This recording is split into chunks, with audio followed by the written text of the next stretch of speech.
Alright, this is part 2 of the same analysis video. Now we are going to go through question number 21 to 40. ठीक है, we'll do it in 20 questions का part ताकि video बहुत ज़्यादा लंबी ना बने. But analysis does take time. For those who are watching for the first time, I'm Roshni. I've secured AR26 in UPSC, EPFO, UA examination 2023. Now coming to the main agenda of this video. So this is mainly modern history. ठीक है, और ये वाला जो section है इसके basis पे we'll find out the insights after we check it. Okay, 21, question number 21, B. So B.R. Ambedkar. Now I have economics background. I have done my graduation in economics, and then I am also I've done my master. I'm doing my masters in economics itself. तो मेरा थोड़ा background है economics का, इसलिए मुझे ये question आता था. बट इन जनरल आपको ये क्वेश्चन बहुत आसानी से शायद ना आए. I don't remember if it's there in spectrum, but yeah so this is something which इसमें आप थोड़ा सा अगर सोचते तो आप एनालिसिस कर सकते थे. जैसे आप एम.एन. रॉय को तो हटा ही सकते थे बिकॉज ही वॉज थोड़ा सा related to communalist policy and all those things. Jawaharlal Nehru could have been the one, and Dadabhai Naoroji can also be the one.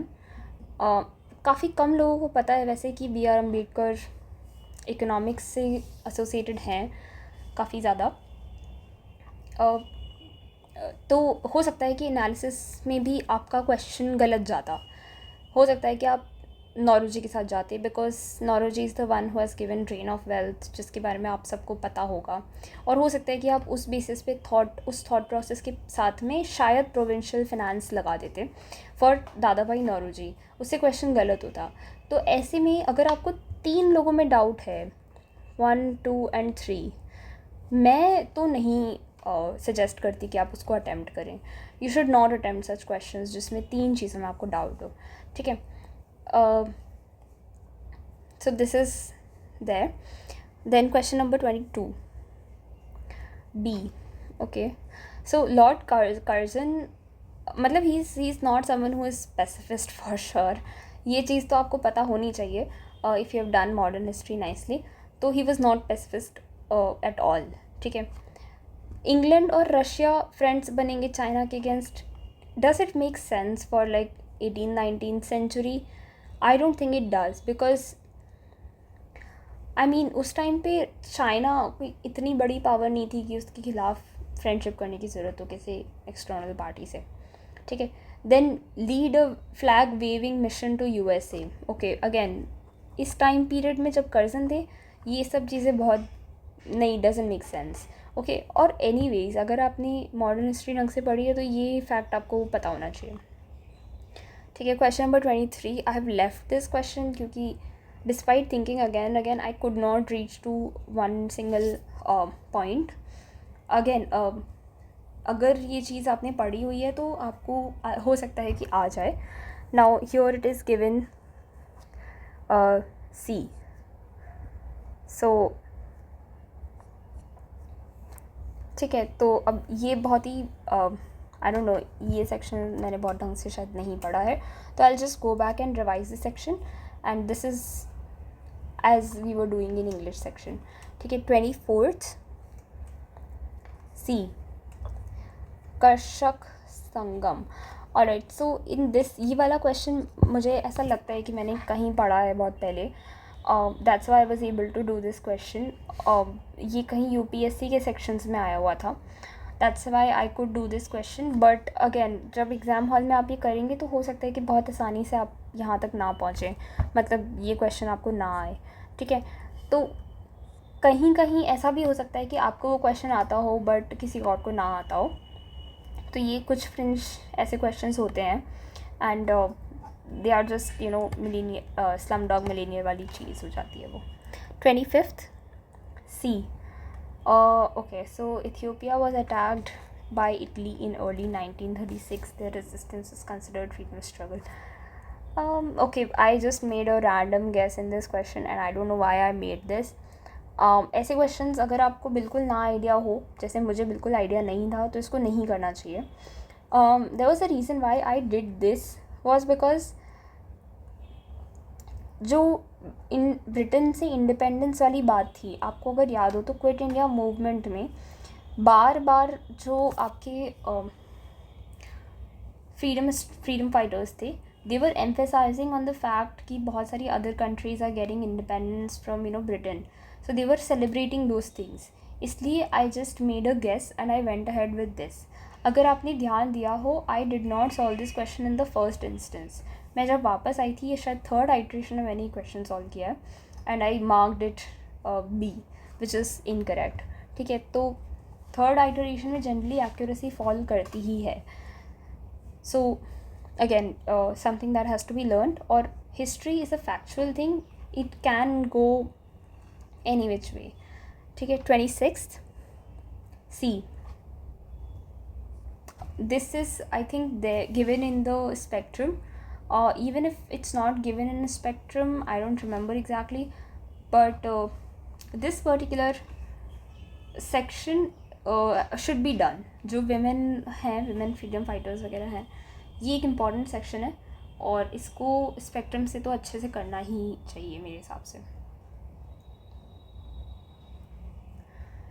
Okay, which one of the following is not a feature of non-cooperation movement? अब ये बहुत ही ज़्यादा, मतलब मुझे समझ नहीं आता है, मेरा मतलब ऑलमोस्ट हमेशा कुछ ना कुछ इसमें ख़राब होता ही है. So this answer is B. And so I remember earlier I did a question जो सिविल डिसोबीडियंस पे था, और उसमें भी मेरा क्वेश्चन गलत ही हुआ था. मतलब जो ये ऐसे फीचर्स दे रखे होते हैं, ये काफ़ी ज़्यादा सब्जेक्टिव से होते हैं. You can definitely remove 1 or 2 options, but कुछ में डाउट्स मुझे तो पर्सनली होता ही है. जैसे इन दीज टू मुझे लग रहा था कि दोनों ही ऐसी चीज़ें हैं जो शायद नहीं थी नॉन कोऑपरेशन मूवमेंट में, क्योंकि इंटेंस एंड सक्सेसफुल, मतलब किसी चीज़ की सक्सेस को कैसे डिफ़ाइन किया जा रहा है, that is a very big question here. तो I went ahead and mark this, but the answer is middle class participation was very large, because I was thinking कि शायद नॉन कोऑपरेशन में मिडिल क्लास जो आपके government officials वगैरह थे, उन्होंने शायद रिज़ाइन वगैरह किया था, तो that is considered positive. And now I am able to remember something which is थोड़ा wrong. So basically there was a point जो नॉन कोऑपरेशन मूवमेंट का जो क्रिटिसिज्म है, आई थिंक उसके अंदर एक पॉइंट है कि middle class was not a very big participant. I just forgot this fact. I don't know why I forgot this fact, but exam time में ऐसा होता है कि कुछ फैक्ट्स आपको पता होते हैं बट फिर भी आप भूल जाते हो. सो this is that middle class not important participant.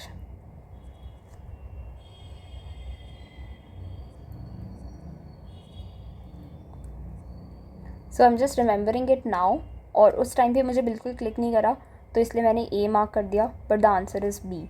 So this is wrong for us. Then 28th is A.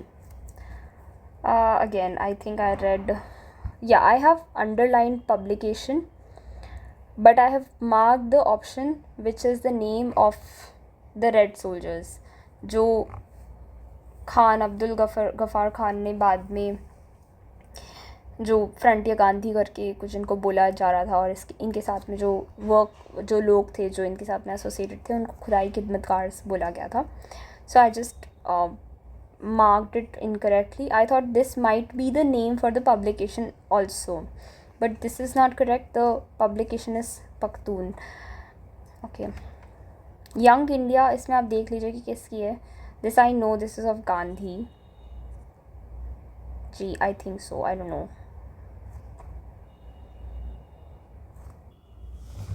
So yeah, this is something which has to be taken note of. Pakhtun is the name of the publication. Khudai Khidmatgar is also associated with Khan Abdul Ghaffar Khan. And Young India, ये महात्मा गांधी जी की publication है. This is something which is very famous. Okay, so this could have been eliminated in the exam hall. ठीक है. So this is also wrong. The correct answer is A. Then 29th is C. What? Arya Mahila Samaj. Okay, I made a mistake in reading the question here. Arya Samaj is Dayanand Saraswati. I did not read महिला. अगर ऐसा कुछ exam में होता है और अगर मैंने पढ़ा होता तो मैं इसको अंडरलाइन करती. सो आई वुड रियली सजेस्ट कि अगर आप भी ऐसा कुछ पढ़ते हैं तो underline such words. Okay, so this is by Pandita Ramabai. अभी अगर महिला समाज आप पढ़ेंगे तो फिर आपको ऑब्वियसली क्लिक कर जाना चाहिए, क्योंकि this is again very normal question of modern history. Pandita Ramabai is the correct answer. And please read the question correctly. We should not be making such mistakes, and I'm sorry that I made this mistake here. Alright. First Indian to go to jail, performance of his duty. See, I was confused between Lokmanya Tilak and Banerjee. And the correct answer is Banerjee. See, why I thought Tilak? Because he was also very prominent. अगर आपको याद हो तो इन्होंने कुछ तो लिखा था जिसकी वजह से थोड़ा बवाल हो गया था. तो दैट्स वाई आई थॉट कि शायद Tilak should have been the correct answer. और मुझे बैनर्जी का डाउट इसलिए था क्योंकि शायद कहीं ना कहीं मेरे दिमाग में ये आ रहा था कि मैंने ये पढ़ा है as this particular fact. ठीक है, तो that's why I might have thought. Mahatma Gandhi तो we could have removed all of us, क्योंकि महात्मा गांधी जी बहुत लेट आए हैं. मतलब इनका 1915 के बाद है जो ज़्यादातर इन्होंने किया है. And Tilak is much before him. तो तिलक का तो पता ही है, एक बार वो जेल गए ही थे because of something that he had published. ठीक है, रविंद्रनाथ टैगोर की जहाँ तक बात है तो ये भी हम रिमूव कर सकते हैं, क्योंकि he was someone who was writing things, but वो लिखने की वजह से कभी जेल में नहीं गए हैं जहाँ तक मुझे पता है. He used to write things, but he used to write in very liberal sense. मतलब थोड़ा इंटरनेशनल ओरिएंटेड उनकी राइटिंग्स थी. ठीक है, but Lokmanya Tilak and Surendranath Banerjee, both of them were very radical in their writings, and that's why I thought कि शायद लोकमान्य तिलक होंगे. Again, something that was 50-50 and I made the wrong decision. 31 D. So how I went about this question was, again मेरा थोड़ा economics का background है इसलिए मुझे idea था इस चीज़ के बारे में. तो जो पॉलिसी ऑफ लेज़र-फेयर थी उसमें ये था कि सारी markets should be free markets. ठीक है, बट एक्चुअल में जो ब्रिटिशर्स हमारे साथ कर रहे थे that was policy of discriminatory intervention. इसमें क्या होता था कि मतलब बहुत ही जो टैरिफ्स लगाते थे वो काफ़ी डिस्क्रिमिनेटरी थी इन नेचर. जैसे जिनके साथ में कंपटीशन ब्रिटिशर्स के साथ है उसमें फ्री एंट्री इज़ अलाउड. सारे जो ब्रिटिशर्स अपना जो भी बेचना चाहते हैं वो इंडियन मार्केट्स में फ्रीली बहुत कम टैरिफ पे बेच सकते हैं. बट किसी में अगर किसी और कंट्री के साथ में आपका कंपटीशन है तो उसमें ऐसा नहीं होगा. उसमें they were very high tariff rates, क्योंकि ताकि वो एंटर ना कर पाएँ. ठीक है, this was policy of discriminatory protection. ठीक है, so this is true. Then European entrepreneurs had connections to banks and agency houses while Indians had to rely on kin, family and caste men. This is correct. ये आपने अगर ये section पढ़ा हो तो इसमें जो मनी लेंडर्स वगैरह थे वो रोल में मतलब एक प्रोमिनेंट प्लेस पे आ गए थे. वाई? बिकॉज जो इंडियंस थे उनके पास में कोलैटरल नाम की जो चीज़ें थी उसको बैंक्स वगैरह मानते नहीं थे, और बैंक्स वगैरह में बहुत ज़्यादा पेपर वर्क होता था जिसमें इंडियंस उतना ज़्यादा नहीं लोन ले पाते थे. Also there was some racial policies going on here, जहाँ पे banks were directly helping the Europeans over Indians. ठीक है, फिर plantations were transfer to individual capitalist owners native investors were deliberately ignored. Obviously this was done. इसीलिए तो ऐसा था कि प्लांटेशंस के जो चीफ्स होते थे जनरली, जो हेड्स होते थे प्लांटेशन के, वो जनरली यूरोपियंस थे. और या फिर तो बहुत ज़्यादा पैसा, मतलब अगर आप इंडियन हो और अगर आपको प्लांटेशन चाहिए तो you have to pay a lot as compare to Europeans. Also एक थोड़ा जनरल सेंस भी ये होता ही है कि अगर कोई प्रॉपर्टी या कुछ ऐसी चीज़ बेचनी होती है तो सबसे पहले anyone would go and ask to people they know. तो अगर यूरोपियन सेल कर रहे हैं, है ना, क्योंकि Europeans were the ones who were taking over the land and they were trying to get plantations of indigo and cash crops. तो Europeans को अगर बेचना है तो दे वुड डेफिनेटली प्रेफर, मतलब ये रेसिज्म अगेन प्रैक्टिस करेंगे ही. तो ये भी आप गेस कर सकते थे एक तरह से. And the correct answer is D.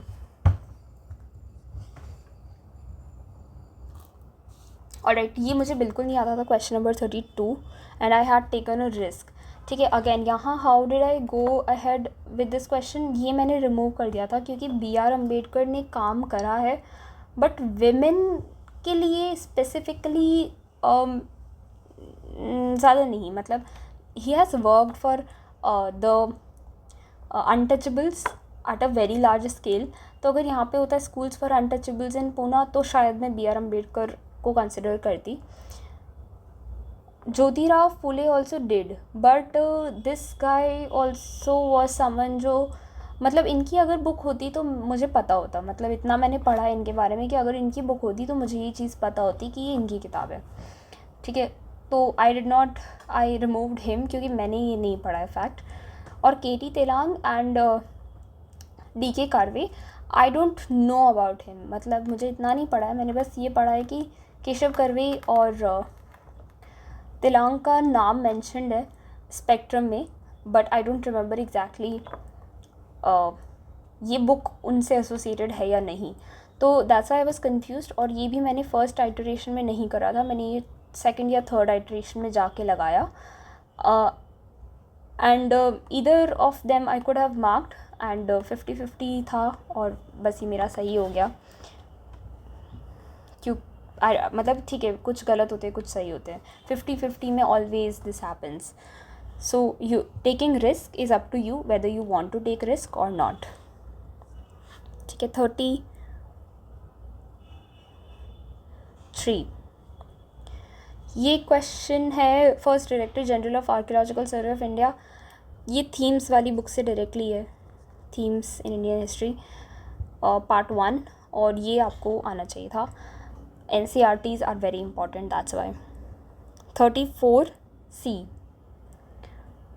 Begum Rokeya. So again for this question also I would say कि मुझे ये चीज़ पूरी तरह से नहीं पता थी. मुझे ये पता था कि सुल्ताना's ड्रीम तो पक्का बेगम रोकेया का ही है. मुझे ये भी पता था कि मदर इंडिया जो है वो अगर ये भारत माता है जो हिंदी में है तो ये एक पेंटिंग है ना. और ये पेंटिंग बेगम रुकया ने तो नहीं बनाई है. And it's a very famous painting by Abanindranath Tagore. सो ये शायद इनकी नहीं होगी, बेगम रुकया की. और सेकंड थिंग जो मैं सोच रही थी वो ये था कि बंकिम चंद्र चट्टोपाध्याय का जो आनंद मठ है उसके अंदर भी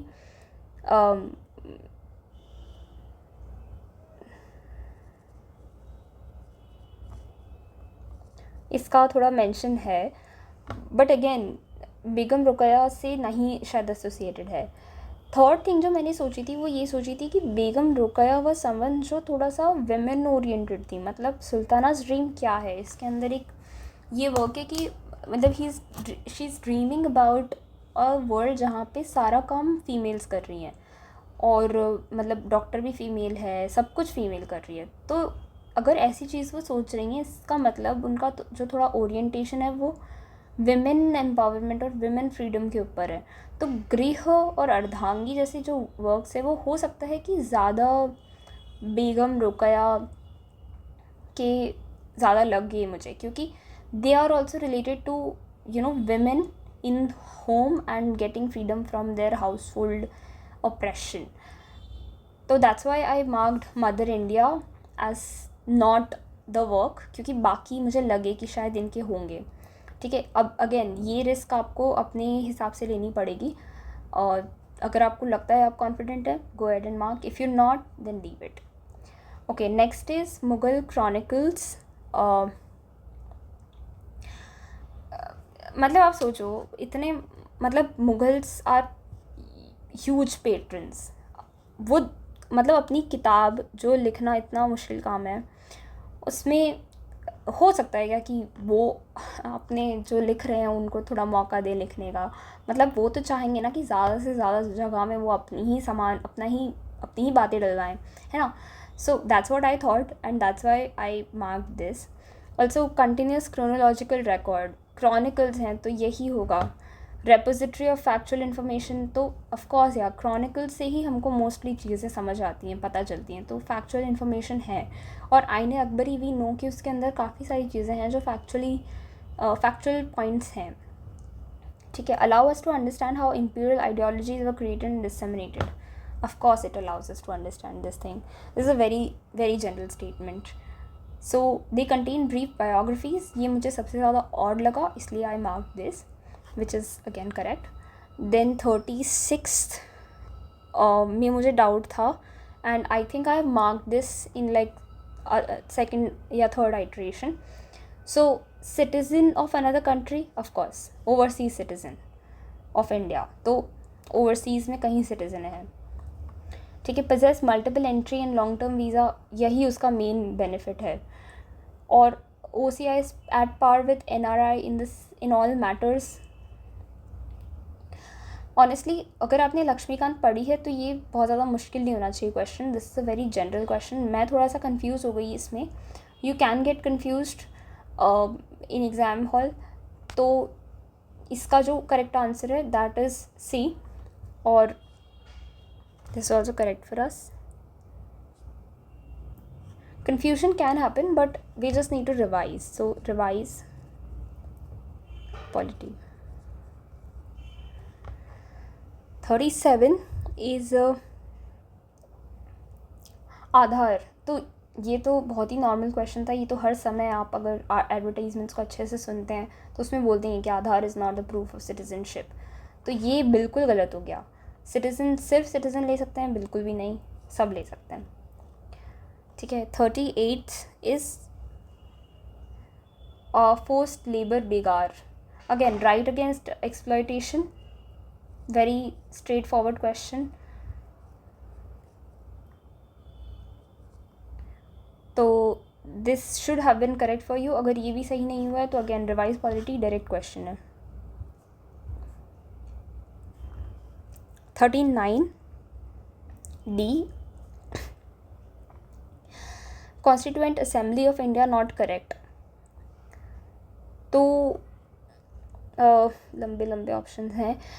composed of members who had been elected indirectly by the members of provincial legislative assembly. ये बिल्कुल सही है, ऐसा ही था. Constituent Assembly held its first sitting on 9 December 1946. ये historic date, you should all remember this. 3 main communities, Muslim, Sikh and General. तो I mean this was correct, क्योंकि Muslims का अभी तक बहुत ही prominent जो positioning थी वो आ चुकी थी. And Sikh were also very vocal and general population was also there. तो ये चीज़ डिविज़न वगैरह हुए ही थे. The method of selection in the case of representatives of Indian state was to be determined by the Governor General of India. Correct. This is exactly what was not there. इसमें ऐसा था कि जो representatives of Indian states थे वो decide करने वाले थे कि कौन आएगा. नॉमिनेटेड मेंबर्स आने वाले थे. ये अगर आपको ये नहीं आपका सही हुआ है तो आई वुड सजेस्ट कि आप लोग रिवाइज़ कीजिए मॉडर्न हिस्ट्री. ठीक है. और ये डायरेक्ट क्वेश्चन है, स्पेक्ट्रम से ही है ये. ओके. ऑल्सो बिपिन चंद्रा भी आई हैव रेड इट बहुत पहले, बट किसी से भी कर लीजिए, वो आपको सेम ही रिज़ल्ट मिलेगा. ठीक है. 40 नॉट अ कॉन्स्टिट्यूशनल बॉडी.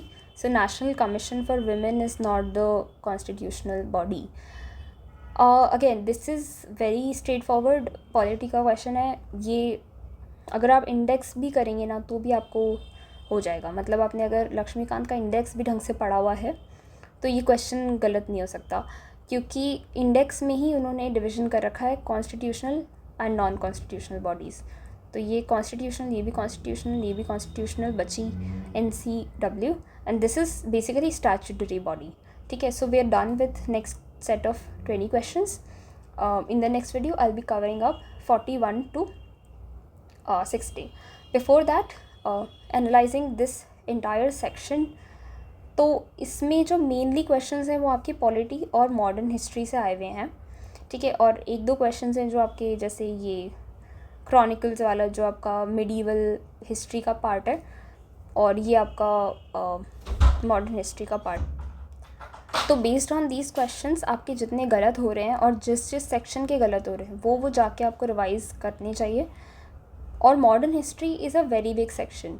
तो मॉडर्न हिस्ट्री छोड़ सकते हैं? बिल्कुल भी नहीं छोड़ सकते हैं, करना ही पड़ेगा. Very important, you have to do it. Okay, what else. इसमें भी यू हैव टू सी कि मतलब जैसे ये इथियोपिया वाला क्वेश्चन, अगर आप पूरी मॉडर्न हिस्ट्री कर भी लें तो भी शायद आपको ये क्वेश्चन ना आए. ठीक है. So be okay with it. I mean, you cannot chase everything, but try to do whatever you can. ठीक है. And अगर आपके ये थोड़े questions गलत हो रहे हैं तो go ahead and revise. It will be easy for you. For me, I have to revise modern history थोड़ा और ज़्यादा extra questions करने की ज़रूरत है, और हो सकता है कि थोड़ा PYQ analysis करने से वो भी questions मेरे होने लगे. But please make sure that you are okay with the fact कि एग्ज़ाम में आपको कुछ मॉडर्न हिस्ट्री के क्वेश्चंस नहीं आएंगे. आप कुछ भी कर लीजिए, आपको वो नहीं ही आएंगे.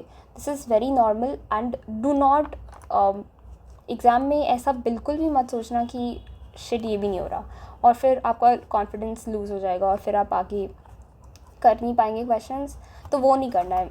Just be okay with the fact कि मॉडर्न हिस्ट्री थोड़ी आती है out of the syllabus and out of the general sources. So all the very best. See you in the next video with the next set of 20 questions. Bye bye.